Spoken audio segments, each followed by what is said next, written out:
Bien-aimé, je vais dire à quelqu'un que parfois nous marchons, nous nous levons et nous voyons que depuis que nous avons mené notre vie, aïe aïe aïe, c'est là même que le combat devient difficile, bien-aimé. Mais c'est normal, bien-aimé. C'est normal. Voyez-vous, quand Jésus a été baptisé, la Bible déclare que le Saint-Esprit l'a conduit dans le désert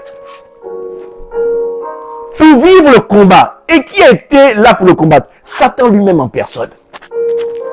Alors, bien-aimé, si Satan s'est levé dès lors que Jésus a commencé à rendre ministère, dès lors que Jésus a commencé à servir Dieu, voyez-vous, le service de Dieu n'est pas seulement quand nous venons à la chair en tant que pasteur, même vous en tant que frère fidèle, vous avez un service que vous rendez, un culte que vous rendez agréable à Dieu.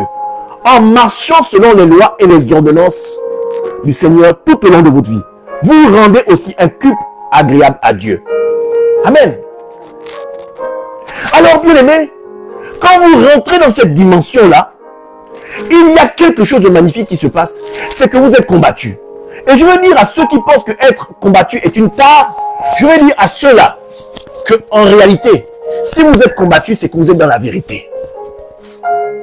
Amen. Si vous êtes combattu, c'est que vous êtes dans la vérité. Parce que Satan ne se combat pas.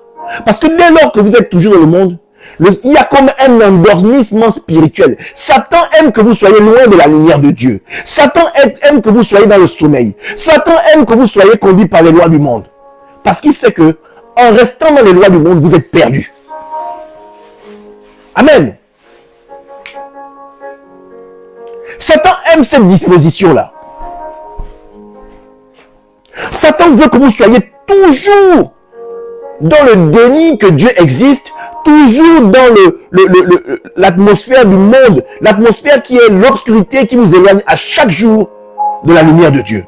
Il aime ça. Alors, dès lors que vous compreniez, vous commencez à comprendre certaines choses, il se met dans une colère énorme.